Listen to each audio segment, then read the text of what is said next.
Hello, everyone.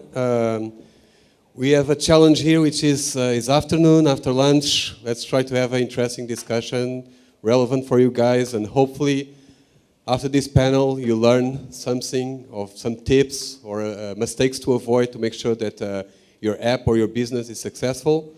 So a brief introduction. My name is Tiago. I come from Portugal. We are an Android app store.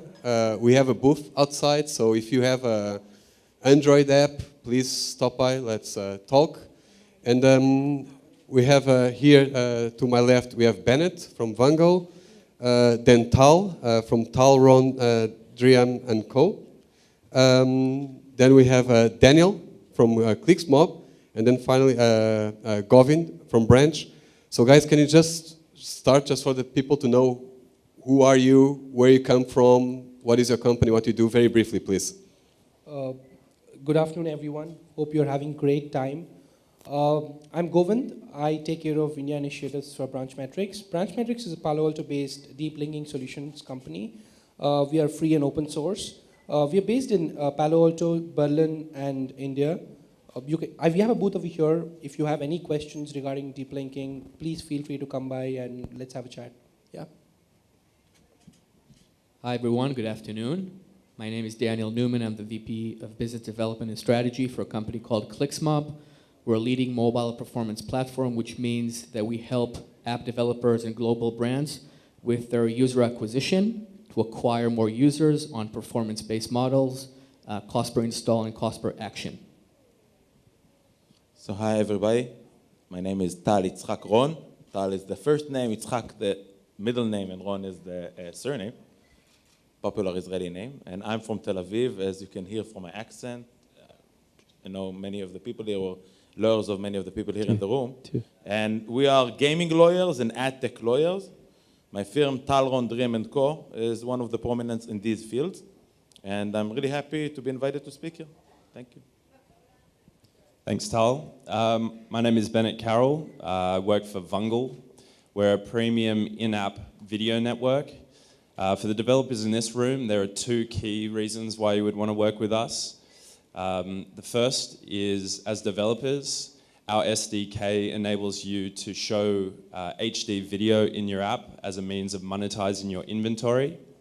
On the other side of the business, you're also able to run campaigns with Vungle as a means to drive high-quality user acquisition to your titles. So if you have any questions, my colleague Sean and I are here today, and we'd love to chat with you. So, I think many of you are asking yourselves, like I did when I saw a lawyer in a panel about mobile apps.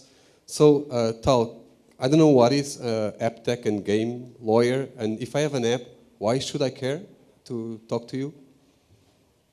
Yeah, lots of people ask me, you know, what does this guy with a three-piece suit, now I'm with a two-piece suit, because it's Bangkok, you know, but normally in most of the events, Barcelona, in London, all the time, you know, you can see me with a suit. What does this funny guy do in these events? And what is an AdTech lawyer and a gaming lawyer? And I think that if we see lots of companies in these sectors starting as bootstrapping, they do what they do by themselves.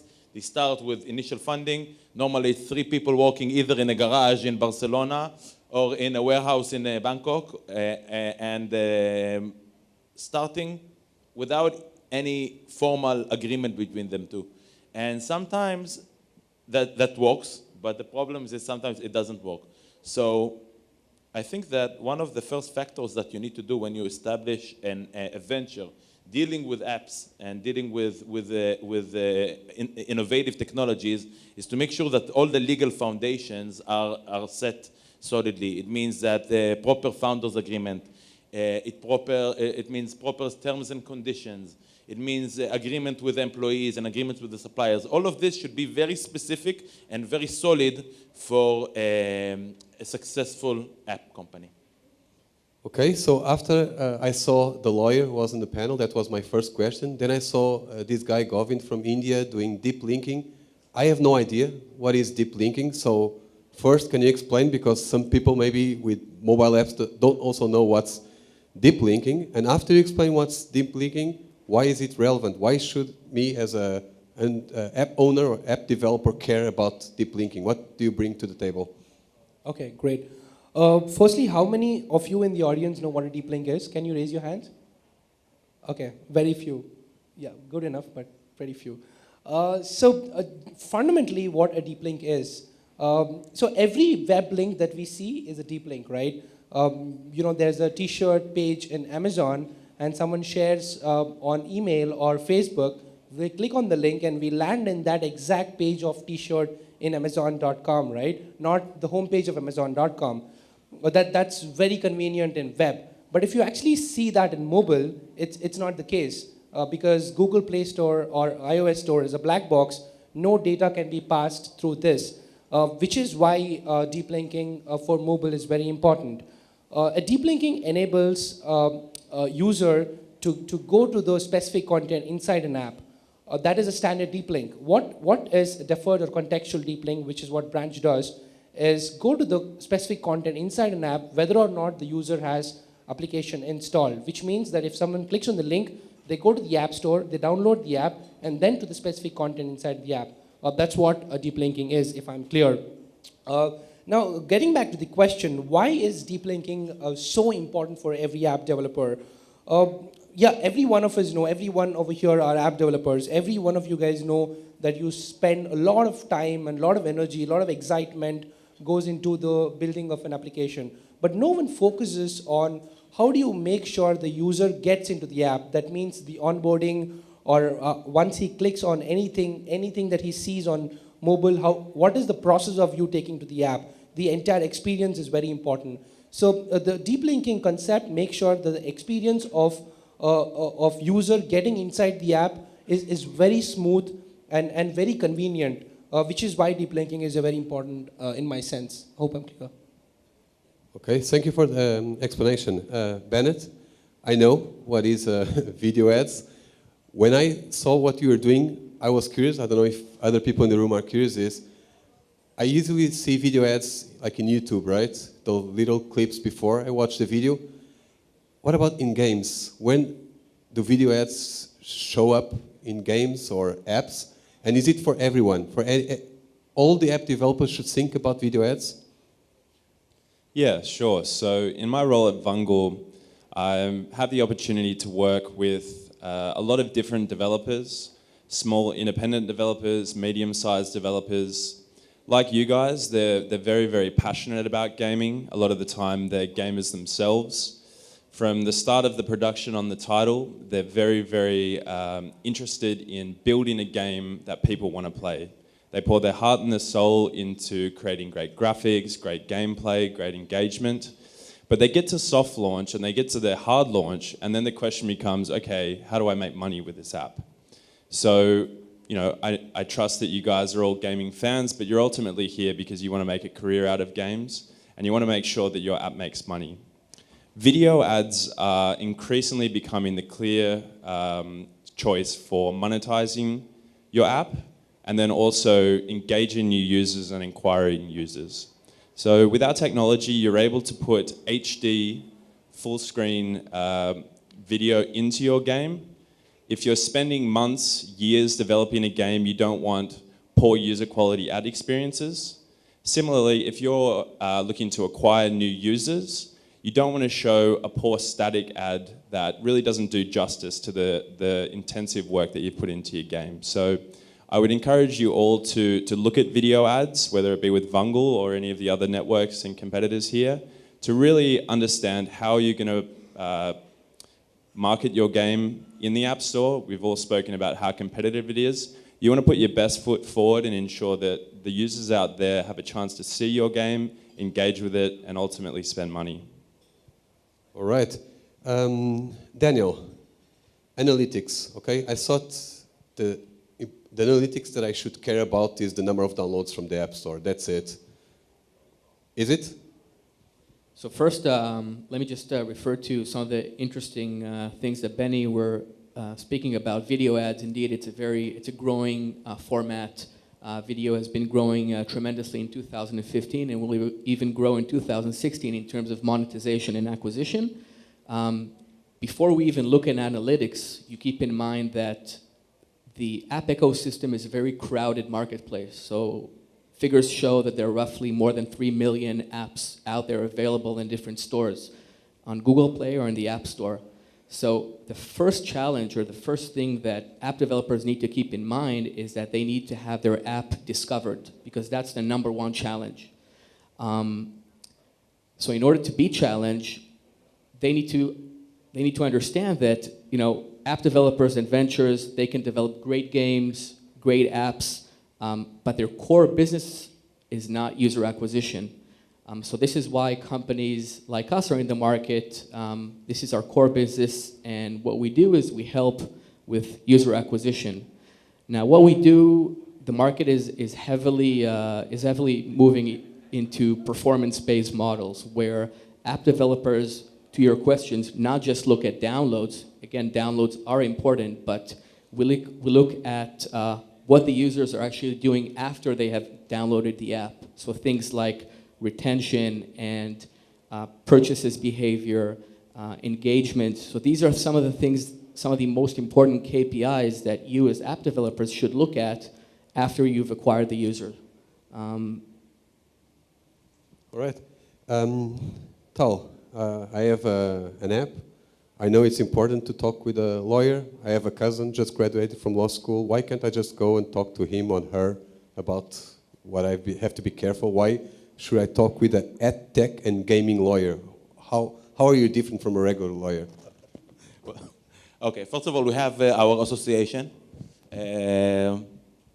called International Masters of Gaming Law. It's a worldwide organization based in the United States, and we have over 400 members now all around the world that do only gaming and AdTech law.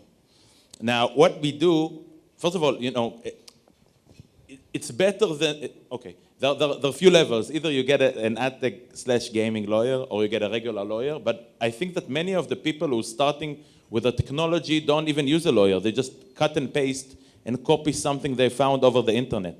And imagine how much time, you know, I get lots of instances of really nice and successful apps. Like we have a client who does a combination of gaming and some kind of other leisure activity, and developed something really, really nice, but the terms and condition was copied from another application, and then he took his nephew to change and to edit it, and it, you know, I'm not speaking all about the copyright infringement. Instead, there's so much wrong stuff. Sometimes they even leave the original names and telephone numbers of the original authors inside, and then they found it set to another application. And at the end of the day, well, in this specific sectors, like if you don't, let's say you have some kind of a program that has that installs some deep issues in the computer. If you don't have some kind of terms and conditions that will cover you, you're in big trouble with the U.S. authorities, for instance, with the FTC. And at the end of the day, it's all depending on really niche clauses that should be inside in the agreement, in the EULA, in the end user license agreement. Without specific clauses there, it's really, really a problem. And the problem starts when there is a more critical mass of users. That's the issue. Okay, so for sure I'll talk to you, not to my cousin. Govind, I want to ask you something that I get asked all the time. So I work with an Android app store, and everybody comes to me and say, oh, Tiago, I don't have money to do iOS and Android app. Shall I do Android first? Shall I do iOS first? What is your opinion? This is a very tricky question. Whatever I'm going to answer, don't take it seriously. It's just an opinion. That's why I pass it to you. So yeah, I think, see, firstly, it's a very tricky question. It completely depends on the strategy of what you're going to, whether you want to go for mobile first, whether you want to have a little of web presence first, which country you're in, whether you're in the US, India, Middle East, Southeast. So some of the observations that I've had is if you want to go mobile first, and if you're in the US, go for iOS, because iOS in the US has a lot of users, and when you have paid element with you, then people in the US are ready to pay if your app is really good in the US. And if you are in India, I would suggest go for Android because there's so many Android users out there. And if you have paid element, don't go because no one is going to pay for an app to you in India. Yeah, I think that's pretty much about it because it's a sleek answer and there's no particular approach towards it. It completely depends on the geography and the strategy that you personally have to grow your company. Okay, so after the explanation of Govind, I make a decision. I get my iOS or Android app. Daniel, I have my app. You mentioned it's such a crowded space, 3-point-something million apps in these app stores. Google Play, App Store, Aptoide. Okay, now how do I get my users, right? I'm a guy, I don't have deep pockets. What will be your advice? I'm sure some people here in the room, they don't have budgets to go and try to do big marketing campaigns. What will be your advice for them? So first, just going back quickly to the questions about iOS or Android, the simple answer is do your homework and see, in each market there's obviously the operating system which is more dominant. So if you're looking, for example, in the Indian market, if 92% of the users in India are Android users, yes, don't develop in iOS. So that's going back to the operating system question. And to your questions about how to get users when you start, I think the most important thing is, at the end of the day, spread the word, build a community. You can use the social networks, and you should use blogging, content writing. Again, if you're looking at a starting point where your budgets are more limited, I think there are very nice, very good tools such as Facebook or dedicated editorials or content or bloggers that you can use to kind of start small, building a community, communicating with your users, hearing their feedbacks. So for example, if you just launch an app, ask your users, what do they like? What do they don't like? Try to communicate and learn from their feedback in order to make sure that you're in the right direction and your app is being enjoyed and used by your audience. So at the end of the day, try to communicate with your users, see what they like, see what they don't like, build a community, build a loyal user base. And I think after you've received some traction, start with obviously paid user acquisition channels to be more to look at more at scale.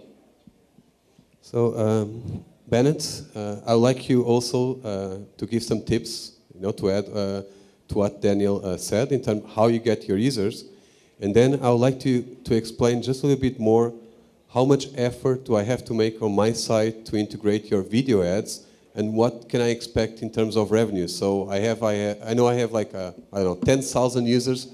What does it mean in terms of the revenue I can get through your video ads? So 2 questions, follow up, and then how to integrate you. Yeah, that was quite a few questions in one. I'll see if I can answer all of them. Apologies if I miss one or two. Yeah, exactly as Daniel said, you need to look at your user acquisition strategy and understand exactly what you're trying to get out of it. So there are a range of different options. I've spoken to quite a few advertisers this week, and a lot of the common questions are, what are your CPIs? How many users can I buy for X amount of dollars? That's very similar to the advertising, perspective in the USA and Europe 2 or 3 years ago. It was all about volume, quantity, scale.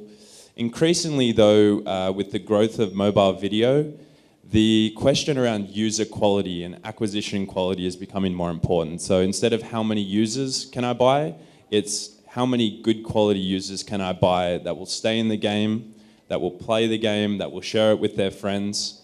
And mobile video is the perfect way to do that. Instant traffic is good, but most people acknowledge that the quality isn't great.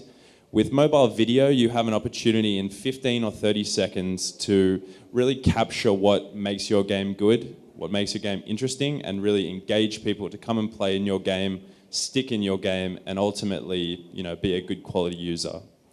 In terms of revenue and price and effort, before I get to the revenue, is it easy to put video ads in my game or to? Yeah, so with a network like Vungle, you're able to advertise directly with our SDK integrated publishers. So there's no SDK integration required to run campaigns. You'd simply need to work with an account manager to set up your campaigns, get your creative sorted, and really set up your targeting to target the publishers that you want, target the type of users that you want, the operating system that you want, and really drill down into exactly who you're trying to find, as opposed to more of a blanket approach to buying quantity. Yeah, go. I would add that I totally agree with you that obviously the market is going more towards quality users, advertisers, app developers that are looking into key performance indicators such as retention, revenues, etc. But I think the key, like everything in life, is balance. Having a balance between testing out different types of campaigns. So combining both incentivized traffic, incentivized campaigns, again, to be able to reach that scale, because scale, it is important, and to stand out, but at the same time, also utilizing non-incentivized campaigns where you focus on user retention, engagement, in-app revenues, etc. So I think still balance between different strategies and different campaigns is key for success. Can you tell me how much can I expect? Because you didn't tell me. So I have 10,000 users. What does it mean in terms if I start serving ads? And by the way, if I serve a banner versus video, shall I expect different revenues? So 10,000 users, just to have an idea, is that like $10,000 per month? I just want to have an idea. Me having an apps, knowing that I have 10,000 users, how much revenue can I expect when I start serving ads inside my app? Well, I can't really give you a specific number. The question that you're asking is about publishing with Vungle. So if you wanted to integrate our SDK and show ads, again, that would depend on the number of daily active users that you have, the number of impressions that you show, what sort of frequency you put on a user in a given day. We do have traditionally very strong CPMs for our publishers due to the fact that video inventory is a lot more sought after by advertisers, and as a result, they're willing to pay a premium for that. So I would argue as a general rule that video inventory has higher CPMs than any static inventory, particularly in tier 1 countries where there's a very, very high appetite for advertisers to buy users in this way. Okay, so now I would like to focus a little bit, based on your experience, important tips and mistakes that you should try to avoid when growing your business and developing your app. So for example, you, Tal, you mentioned a bit how you have to be careful, and these guys doing all wrong with the contracts. So in terms of terms and conditions, when you're doing lawyer paperwork, what, like 3 most important things that anyone having an app has to be careful about? Well, one of the, I believe, the most important factor, specifically if you deal with apps that have some, let's say, risky or gray area elements to them, is to make sure that we're all aware of something that we call user consent. Okay? The user needs to know and to approve some certain factors, and this is generally speaking on apps, but if you're speaking on apps that does, financial apps, let's say apps that are linked to Forex or to binary options or to gaming, which are sometimes the most exciting, most risky, and sometimes the most rewarding for their operators.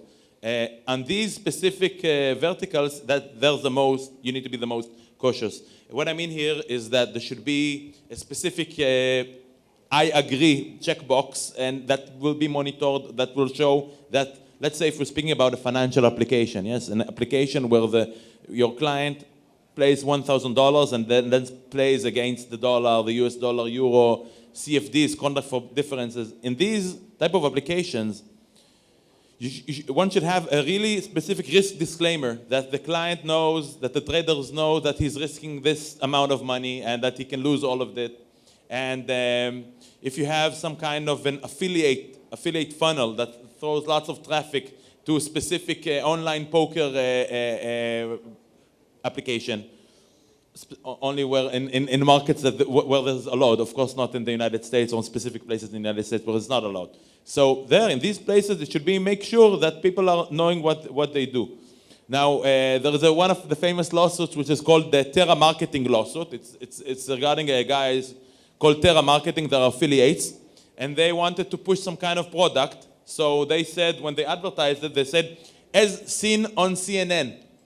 And everybody said, wow, it's like as featured in the CNN, and then they got a lawsuit from the CNN because, of course, that product, it was a 1, 2, 3-step diet product, and it wasn't featured on CNN at all. So what they said to the judge, said, come on, we're not wrong because we bought some kind of banners on the CNN.com website, so we could use the term as seen on CNN. So I rest my case. You understand what I'm saying here? All need to be here really honest, really clear in the advertising, really specific in the terms and conditions, and make sure that you know what you do. Because what's going on in the last year, there was in October 2015 in the US Congress, lots of dynamics behind the scenes with the FTC regarding what is called the advertising, and the CFTC regarding the commodities, and not only in the United States, also in Europe. All the eyes are on this industry. And it means that all of us need to make sure that we do everything properly, everything right, according to the book, and properly regulated. Thank you, Tal. Govind, you deal with a lot of developers. Can you also please share, because I think this is great, like the story that Tal just said, because people can relate to it. Can you share any story or lessons learned from things that you should really be careful about, or tips for success? Yeah, great. See, I think one of the primary things everyone has to focus on is growth, not just the product, as I was mentioning earlier. And around growth, there are a couple of things I definitely would want to mention, like a referral program, which is extremely important for every app's growth. I think working around the referral program, you should not force the user that you need to refer so-and-so to get things done. It has to be a part of the app's app cycle and app's experience. One of the examples that I can always share is there's an app called the League app, which is an invite-only dating app in the US. What this app does is, if the user doesn't have an invitation to get into this app, you need to sign up to be in the waiting list. And the sign up goes up to wait for 3 months, 4 months, or whatever. And the one option that you have out there is invite your friend. If you invite your friend, you will be scaling faster in the list of wait list. So that's a brilliant strategy because it goes along with the app's content. And after this, there are a lot of people. There's more than 78% higher conversion on this. There are a lot of people who, of course, wanted to get into the dating application, and the only way for them to get into the dating application is invite their friends. And through this, there were more people signing up. So I think a referral program, the concepts like this, is going to really help users to grow their app in a better way. Yeah, I think. Thank you. Very interesting. Daniel, I'm sold on the. I buy the analytics. I understand the importance of it. Can you also share some stories? I'm sure you have customers that, hey, I want analytics, I understand it, but then they don't have anybody in their team to interpret and take conclusions from the analytics. Can you also share a little bit about what problems you see with the app developers and tips? So first, I can easily relate to the startup environment, to growth stories, because ClicksMob as a company, we're a self-funded company. We've grown dramatically in the past 3 years. We started in January 2013, and we're now more than 55 employees with 3 global offices. So in terms of growth, first, my number one point is hire great people and get a great team, because at the end of the day, technology is important and technology is an enabler. However, you have to have a great team of dedicated people who are hungry for success, who want to make and want to build great things. So this is basically my number one tip is, get great people, and combine it with technology. Again, I'm not sure if I answered your question exactly, but I think it's a number one tip. No, I like the tip. I was just saying, do you have cases where people get your analytics, but they don't have anybody on their teams to actually look at the data? So do you guys walk through the process, like coach them? Yeah, I mean, we do a lot of as a mobile performance company, we work with a lot of small, medium, and large companies, but specifically with startups, we help them in the media planning and the media strategy and which channels to, how to get users, which countries to focus. So basically, we help build them their complete mobile acquisition strategy across all channels, across all mediums.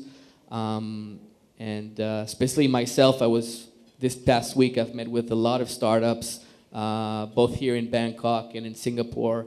And it feels to me that there's and actually this conference also is an evidence to that there's a big hype around technology, around startups, around growth. I think we're very fortunate to be, part of this exciting time of mobile and technology. Cool. Bennett, same question to you. I mean, dealing with all these startups, can you share like some success stories where these guys made really good strategy in terms of video ads, or some mistakes that you saw that people should try to avoid? Yeah, absolutely. And again, similar to what Daniel said, people here in this room who I've spoken to are very, very passionate about apps, about games, about being a developer, and I would encourage them to be just as passionate about their app as a business as they are as a product in itself. So for all the time that you spend developing characters, developing graphics, I'd also encourage you to really focus on how you're going to acquire users and how you're going to monetize those users, because that's ultimately what you need to achieve to be successful in this space. Right, so very smart guys. I think they gave very good tips. Make sure if you want to follow up with them, they are here, right? They are here to connect with other people and network, so please catch them. Thank you so much. I want to thank the speakers.